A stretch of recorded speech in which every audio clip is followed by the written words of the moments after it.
Bonsoir. How is everyone? I hope that you had a good Saturday. I am just getting in from work a little while ago. It's about 1 o'clock plus in the morning. Yeah, we were fairly busy at the restaurant tonight, but nothing too insane.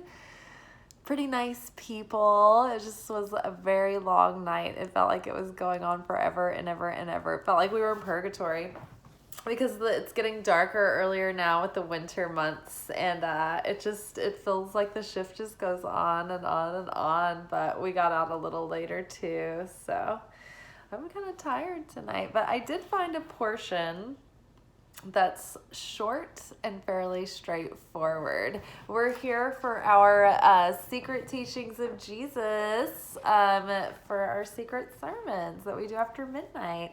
And midnight is a powerful time of day, these wee hours of the morning in many magical systems and mystical systems, because it's the threshold between the end of one thing and the beginning of another. So the veil is very thin this time of night, and the Hebrew sages, the mystics anyway, believe that it's good to study late because it's opens you up to more of the deeper wisdom. And there's something about pushing yourself beyond your comfort zone in the spirit of Eucharist, in the spirit of sacrifice, for the sake of sharing with others and not just for the receiving for the self alone and instant gratification. So by making that sacrifice, it's like you open yourself up to receive even more insight. And there's also a protective aspect about this time of night, that sort of encompasses you in surrounding light that gives you grace and favor. And it also helps us take in the light from the Creator, this divine, like, raw energy that we get in the form of these downloads, right? When we're studying spiritual secrets. And it kind of helps us process and integrate this light without it burning us up because the voltage is too high. And so usually, when we study things and we're learning about things, especially in spirituality, it's like we are presented with situations that help us then take on a process that helps us learn and integrate these lessons and embody them. And sometimes that can be chaotic and uncomfortable and challenging. And so the surrounding light kind of helps us process these lessons without so much of that outer chaos, or we hope so anyway. Fingers crossed. So we have been reading the Gnostic Gospels, because I just was really interested and wanted to do it, and I didn't know when I would be have any more time to read these, so I thought we'd do a segment together on a weekly basis. And let's see, we are currently in the Gospel of Philip, and sort of the context of the Gospel of Philip is it's these portions of these sort of cryptic meditative pieces, and you read them and they're very abstract, and then it just sort of stretches your mind, and it kind of plants a seed, and you kind of keep thinking about it, right? So basically, what I've been doing is just reading these, like right before I go on camera, I find one, and then we'll read it together, and then I'll unpack it and talk about the downloads that I'm getting about what I'm reading. Okay. And if you're interested in other of these episodes, I do have a playlist on my channel, Light, Love, Magic. It's called Secret Teachings of Jesus. And while we're just talking shop, like this video and comment if you will, and subscribe to my channel.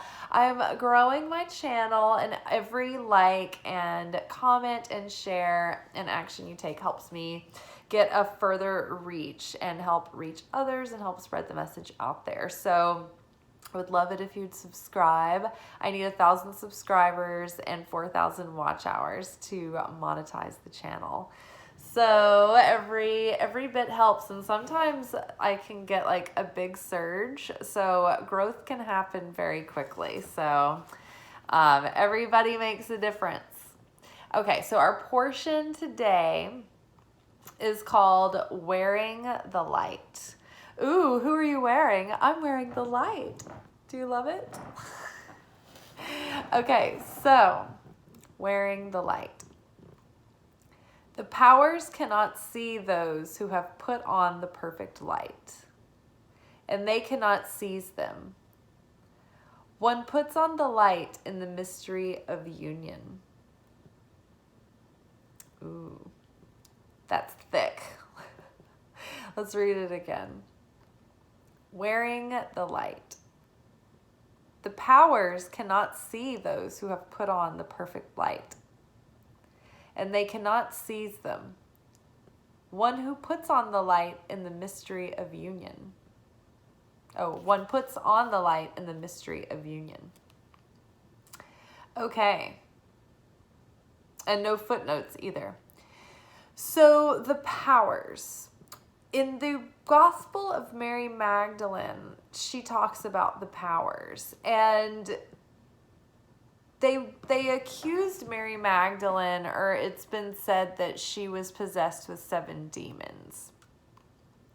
But really, they were the powers of the ego, or demons, or whatever. The demons were really the 7 powers of the ego, which are the 7 archetypal ways that our ego tricks us and tries to foil us, all right, at any given time.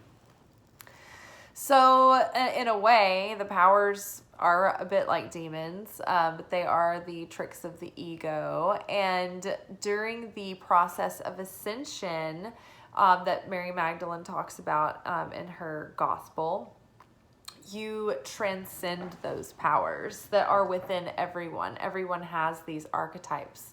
And so each one of these, you transcend the power and you have dominion over that, and it becomes a power that you possess and not a power that possesses you. So I feel like that is the powers that they speak of. But also, I think too, there are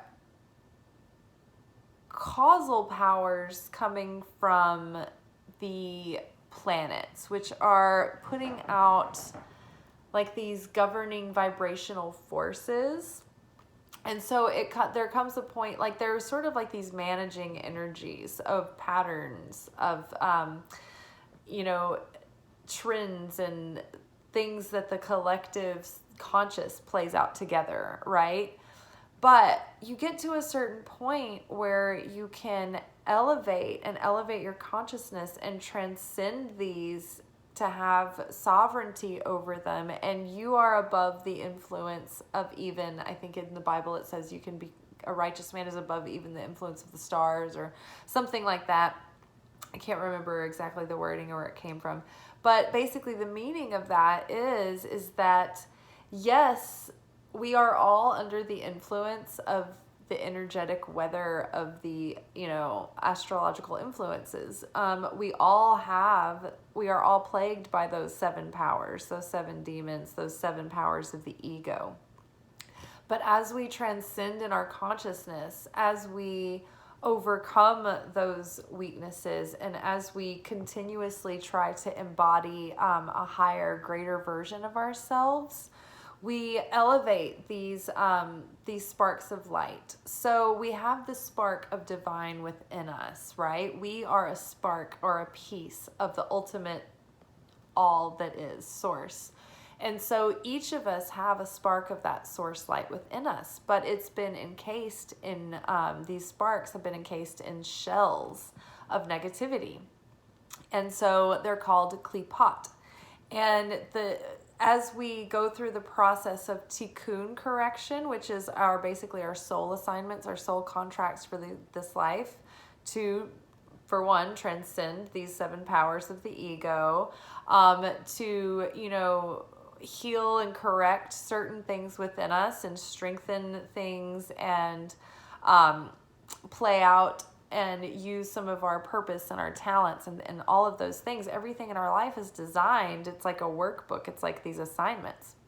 So as we do that soul correction where we, bring the governing forces within us into balance, it elevates these sparks of light. Every time we can transmute our negativity or darkness in this realm into light, that is like referred to as sparks of light that we elevate. And that even elevates the upper realms, right? It changes it on an energetic, spiritual level, even in, realms that are beyond the physical.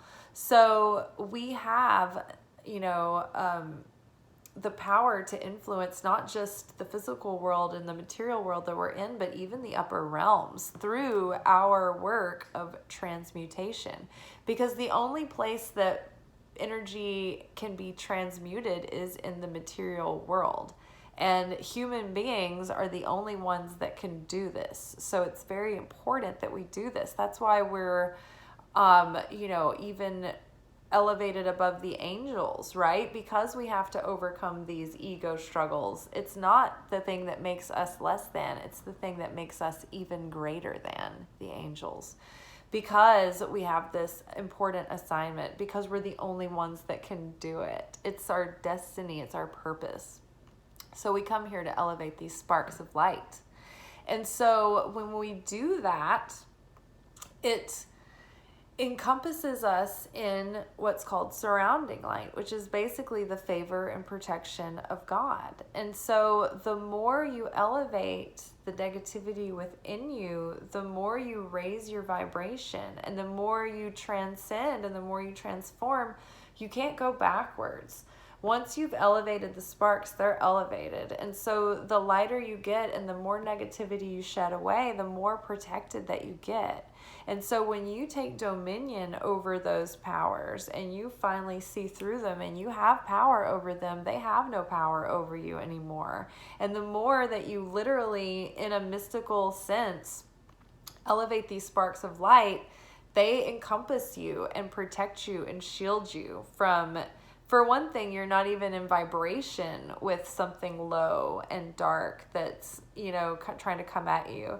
So you might notice that as you elevate and transcend, maybe you don't have things that directly negatively try to affect you anymore, but maybe like your powers or demons try to affect you, like if they can't get inside your own head and mess with you anymore, if you're not as easily scared by circumstances and situations, and you've risen above that like self-talk in the head, then you might notice that they start coming in through other people who haven't become self-aware, that are still basically puppets for the entities and the things that want to influence them. And so your powers know your triggers, right? And so they whisper them into the people's ears around you to say exactly that thing.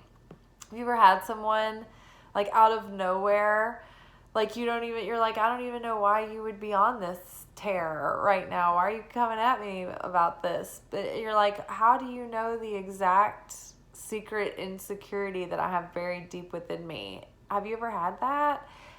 I think my theory is that your demons that are always assigned to you, like we have angels and we have demons that like hang out, and your demons know all the ways to torture you. And if they can't get to you themselves and they like you've got too much muscle around you, they'll use other people to fuck with you. So just be aware of that. When somebody's like being a shit, or they're like giving you low blows, or you're like, how do they know like that's the thing that gets that button, See right through it. Like imagine that it's like they're not even in control, and it totally takes their power away, because you're like, oh wow, you're just a puppet for the entities to mess with you. You have no control. You have no idea what's going on. So not only am I not offended by what you just said, Like, I feel terrible for you. Somebody needs to intervene and help you now, right? So the powers cannot see those who have put the perfect light on, and they cannot seize them. One puts on the light in the mystery of union. So the perfect light, that is the wholeness. That's the fullness. So the light source, all that is all encompassed in the spectrum of white light. White light contains all the colors of the spectrum, all of the wavelengths, right, of infrared energy. That is just a scientific, physical example of how the metaphor, but also literally the light, but there's something more greater than just like physical light, the light of the source light, but it's like the generative energy that created all of the universe, right? So the universe itself is just a physical expression of pure source energy. And so everything in existence and beyond, and all the mysteries, all that is contained within that light, that perfect light. And that is what we're made of.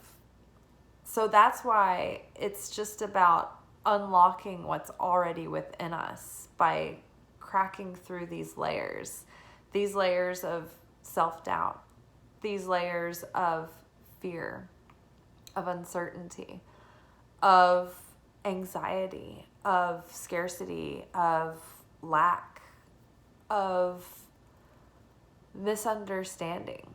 You know, these layers that aren't just love, that aren't certainty, you know? So we just have to crack through that. And as we break each shell, the light becomes brighter and stronger and more protective around us. And as we elevate, our vibration becomes so high that like all of that lower stuff, it can't come near us because it doesn't resonate. It's so dissonant. So the powers cannot see those who have put on the perfect light, and they cannot seize them. One puts on the light in the mystery of union. And so it's like, how do you put on this light?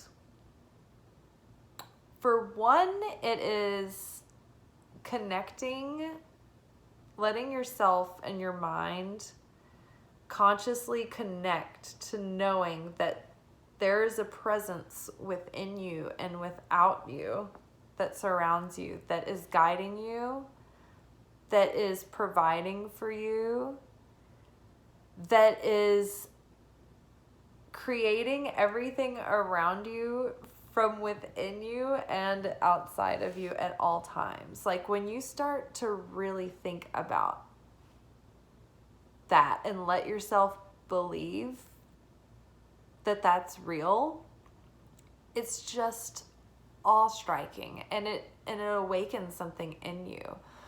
But you have more faith in times where you would be scared, and you have this sense that you're being watched over, and then you have a sense that there's meaning and there's purpose. But the light, you also connect with it when you get in touch with your soul and you listen deeply to the desire of your soul, and you care about it enough to start trying to take action to nurture your soul, to heal the things that are causing the deeper wounds there, the pain. Looking below the surface to things that you're not aware of, that are driving you, that are giving you complexes, that are giving you fears.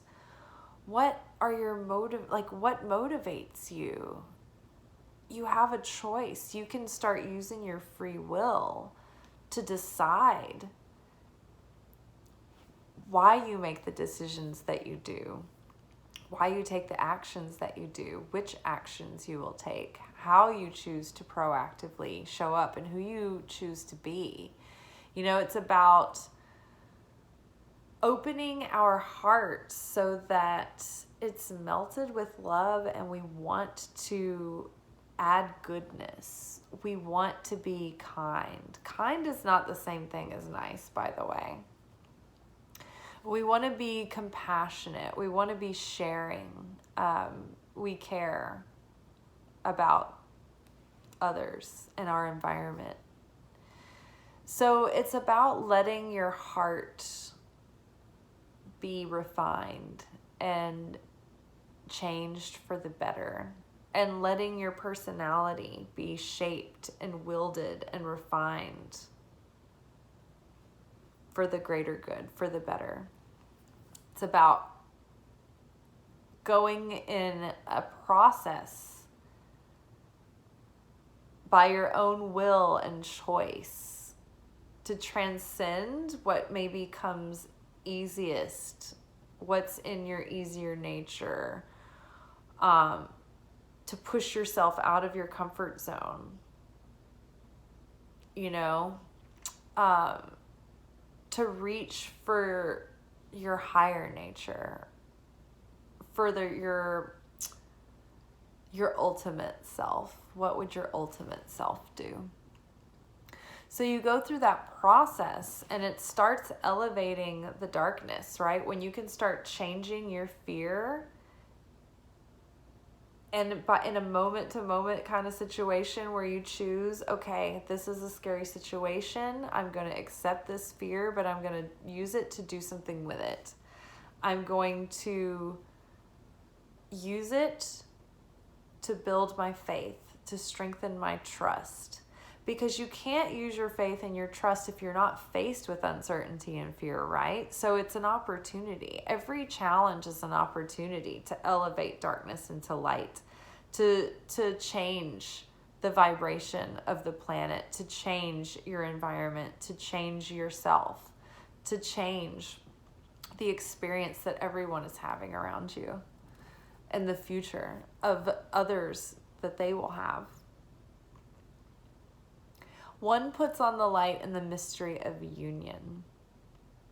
The union, so many layers. The union of the soul and the spirit.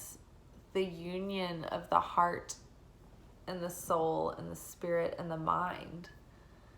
The union of the divine self and the human self. The union of our unconscious with the conscious.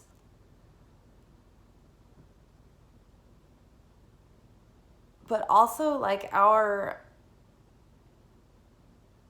when we feel our humanness unite with something that is greater than us, that is outside of us, but also within us, that we are inside of, that we are not separate from.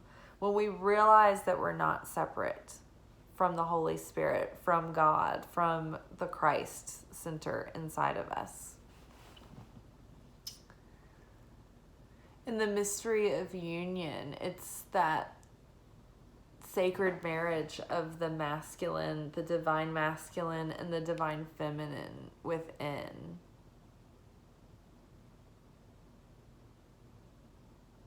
The light and the vessel.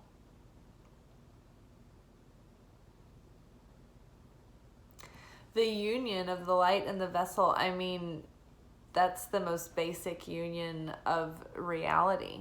Reality is two parts, the light and the vessel. The light had a desire to share and give. And in the beginning, in the upper realms, in the endless world, the light and the vessel were one. They were in union. There was constant fulfillment because there was constant sharing and receiving. But the light wanted to experience the sharing. And so in order to do that, there had to be a separate vessel created to give to, right? And so that therein started the process. So it's about the light and the vessel being one. The realization, the fulfillment of knowing that the light and the vessel are one. It's a part of our conscious awakening. It's a state of mind. It's a state of psychosis. I don't know how to say that properly, but it's a state of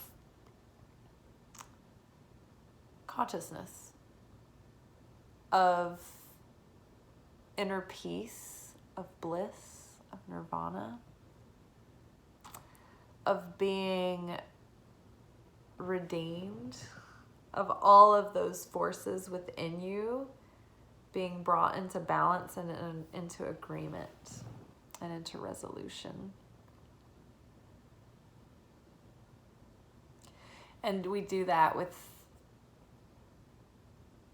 faith and trust, and it's through a process that requires faith and trust, and that process that requires faith and trust grows more faith and trust. And the more faith and trust that we have, the more powerful that surrounding protective light is. And the less power anything holds over us, because we're so certain and confident in the light. The powers cannot see those who have put on the perfect light. And they cannot seize them. One puts on the light in the mystery of union. All right, you guys, I'm sleepy. I'm kind of hungry and I need a shower. And my back hurts. My ribs are all out of whack. I need to get adjusted. I'm twisted. I'm twisted. All right, y'all. I hope you have a good night or a good day. It's probably Sunday when you're watching this, so happy Sunday. I'll see you later for the weekly energy oracle forecast. All right, you guys. Ciao.